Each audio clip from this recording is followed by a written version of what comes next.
Last season, the NFL found out exactly what Adrian Peterson is capable of. Now it's up to the Vikings to make the needed adjustments. On a freezing winter day, kind of like today in Denver, doesn't green grass, bright sunshine, and outdoor baseball sound perfect? Mello had no problem handing the Knicks yet another loss on the season and promises the thought never even crossed his mind that he could be playing alongside Stoudemire anytime soon. Call him greedy, but Highlands Ranch might not be satisfied with another girls' state championship. Not to compare, but it did take Denver's beloved number 7, John Elway, 42 tries. And their quarterback, Alex Buckman, is leading the 2A ranks with over 1,600 yards on the season, plus 18 TDs. Hey, remember Josh McDaniels, the guy who had the courage and foresight to draft Tim Tebow? He's got a new job tonight, just 6 weeks after getting whacked in Denver. But don't blame the losing football team yet. Some students say the high ticket prices are what keep them away. It seemed like one week you guys were up, and then the next week there was something else the media was trying to get you for.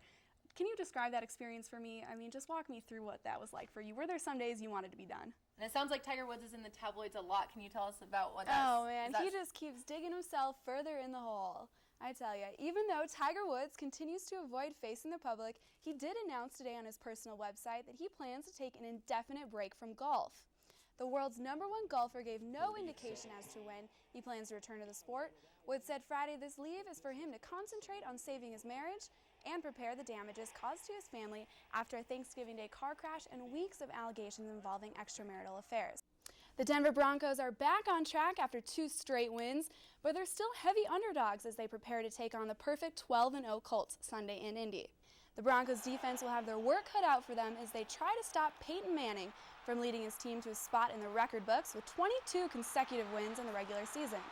If the Colts can continue perfection and improve to 13-0, they'll lock up home field advantage throughout the AFC playoffs.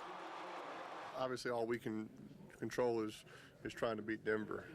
Well, things just keep getting worse for the defending Super Bowl champs.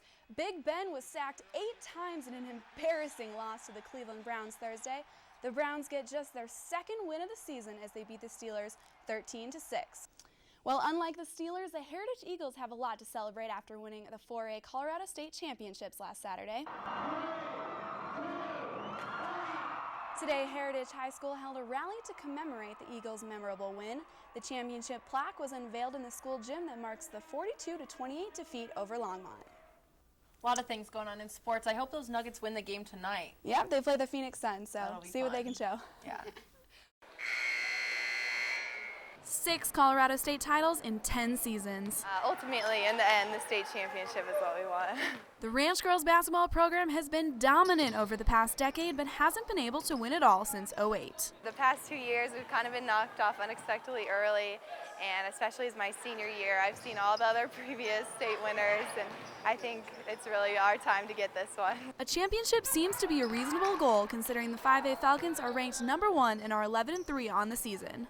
We haven't lost in Colorado, so I think that we definitely have a shot at it.